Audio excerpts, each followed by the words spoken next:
Okay, now this slide is very involved and a great one to study. You'll see this elsewhere and in different ways because there are so many innovations now with processing, especially that pulp natural honey process down on the bottom. But the two main processes that you really need to understand for this course are natural processed or sun-dried coffees and wet processed or washed coffees. Okay, so these are the three most common. Pulp natural, that's like a part wash, part dried. Uh, some call it semi-wash, some call it honey. There are a lot of distinctions on that third pulp natural process. Now there's something that I want to emphasize also. The ICO has quality control limits, the International Coffee Organization, for safe storage of specialty coffee. Okay, so after all of this work is done, whether we use natural processed or wet processed methods, the ICO requires that we must reach and store a moisture content of 8 to 12.5% moisture inside those finished beans. So that way we can control whether or not mold or a bacteria grows in the coffee. And at that 8 to 12.5%, it'll protect the flavors and quality of our coffee while protecting it from any negative growth. You should be able to use moisture conductivity meter. You'll be taught how to do that in your practical exam, and you should be able to determine if that coffee is still within safety standards as set by the ICO, that 8 to 12.5%. Okay, so natural processed coffees or sun-dried coffees. When we pick these coffees, sometimes they're left on the trees just a little longer. And the reason is they actually start drying a little on the trees and it makes the job easier. So then after picking them, we will winnow them or toss them, and so you're removing some of the sticks and leaves. And then we actually dry the cherries. We dry the coffee inside of the cherry. So we'll put it out on a patio and rake it under the sun. And then you take that dried fruit, that hard dried fruit, and you will hull it, and you should remove the fruit. And then you should, when it's, sorry, I skipped over the store condition. Basically, you're just trying to reach a target moisture, 10 to 13% kind of. That's with it. I don't like that 10 to 13%. You're gonna reach a point though where the fruit is dried, and you wouldn't want to get down to 10%. But the fruit is dried so that you can actually break that fruit off in the mill. Now, wet processed coffees, you're going to pick the coffee, of course, and it'll be sorted. It might be hand sorted or sorted in a floating tank. It can be done both ways. And this is to help distinguish those ripe or unripe or overripe cherries. And then it'll be pulped. So typically it'll go through a machine or another method for removing some or most of the fruit. And then it'll soak and it'll ferment. And what happens is then the water really helps to remove and just eat away at any remaining fruit on there. And then it'll be washed again. Okay, so this is a general process. Some different places, Kenya, Sumatra, other places will have different wet processing methods, but they all follow this basic step and stages. And then afterward, there needs to be some kind of a drying process, raking or storing on raised beds so that air can flow through. And at this point, they'll still be in the parchment. The parchment is kind of a shell that's on the outside of the bean that was protecting the bean from the fruit. And then they'll be stored. Okay, so they'll typically rest within that husk to a target moisture content, 10 to 13%, and then milled. So when they're milled, we're going to remove that parchment. Like I said in the beginning, you shouldn't be having parchment in your green coffee before it goes to the roaster. But for each of these types above, every coffee needs to be somehow sorted and graded, and then it needs to be bagged and shipped out. And so the steps in the process may vary slightly. Now we said after the coffee was grown and harvested, it should be washed and dried, processed and shipped. Now on the top right we see raised beds that are drying coffee in their parchment. And they're trying to reach that target moisture prior to hulling. So they need to get dry and hard so that the hulls, the parchments, will break off. Now, although traditionally this was often done for economic and practical purposes, increasingly today, natural or sun-dried coffees have become really sought after. People use words like fruit bombs to describe them, and they love that body and the sweetness and some of the fermented, winey flavors that'll come out.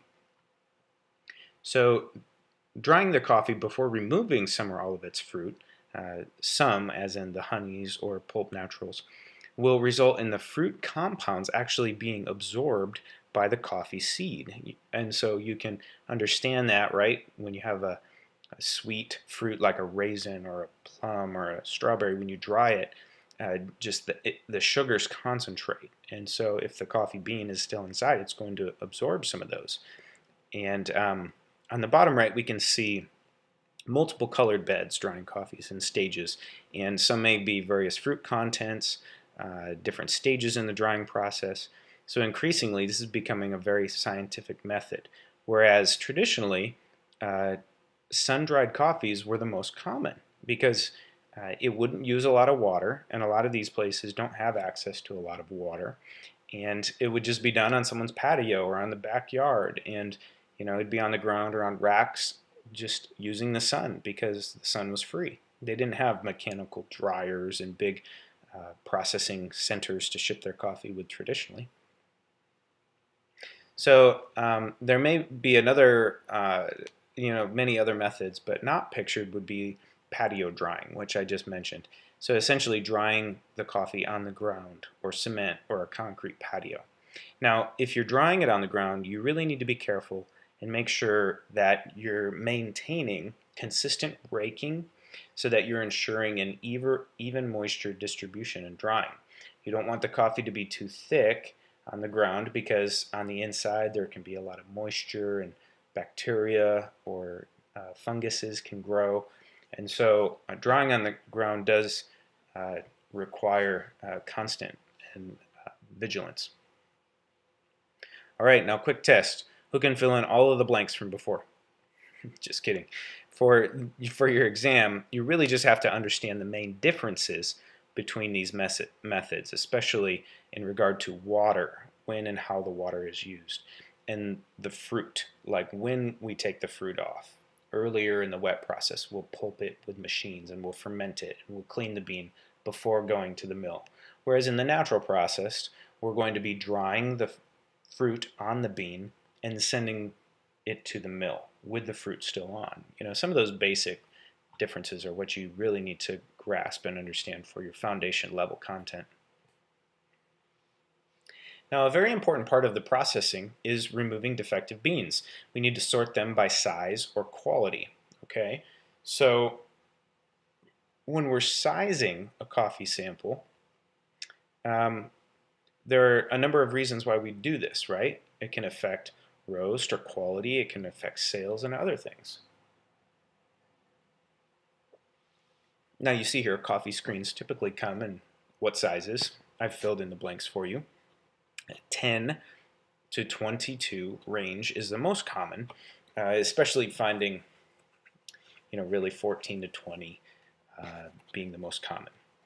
And these would be mu, 10 mu or 18, but really what it is each size represents a 64th of an inch. So if you have a 10 screen size, that's like 10 64ths of an inch, and that'll be the diameter of the hole. Whereas if you have 20, twice as large, it's 20 64ths of an inch, the diameter of the hole. And whether or not that bean can fall through that screen down to the next one, from 20 to 19 to 18 to 17 to 16 and so on. So we're going to shake the beans from the top to the bottom, and wherever the beans land, that means they can't pass through the next smaller hole, so then they're classified as a 18 or a 19 or a 14 or a 15. And we use these screens to establish a standard size for a sample of green coffee, which should be representative of the batch. So this is something that you should have to do for your practical exam, is to take a sample of coffee and then figure out what percentage of coffee is falling within a certain range of screen sizes and determine if that coffee matches the requirements of your sample. So how might coffee sizing affect roast? Well, think about it. If you've got really large beans with a lot of surface area in the roaster, and then small beans with very little surface area in the roaster, how might the roasting speed be different, right? Heat has to enter into that bean, and moisture is going to be lost. So those large beans, they will roast slower than the small beans. There are other variables like density, of course, and water moisture content that come into play. But assuming that all this coffee came from the same plants in the same area, it's very important to make sure that our roasts are similar. What about quality? Can the size of the bean affect quality? Not really. In general, there may be differences, like if you have really small coffee seeds, coffee beans, there may be differences compared to really large coffees, but some companies or some countries, like for example Kenya, will give a sizing definition which appears as if it's a quality definition. For example, Kenya AA is their largest coffee. That's a screen size 20, 22. And so if it's a Kenya AA, you're thinking AA, that must mean it's super good. Because if I was in class and I got a B, someone else got a AA, I'd be really jealous because they got an A or a AA. Well, unfortunately, quality is not key in terms of size. However, for sales, some people really like the looks of a really big, round, full-looking bean. It looks healthy. And other blending. If you have an espresso batch and you have some really nice big Colombias or Kenyas, and you blend them in with some smaller Guatemalas or some Yunnan coffee from China, those larger coffees and smaller coffees can grind differently, or they might fall differently within the bag. So you want to make sure that your blending is also consistent. Or if you blend the green coffee before you roast it, that's going to be very critical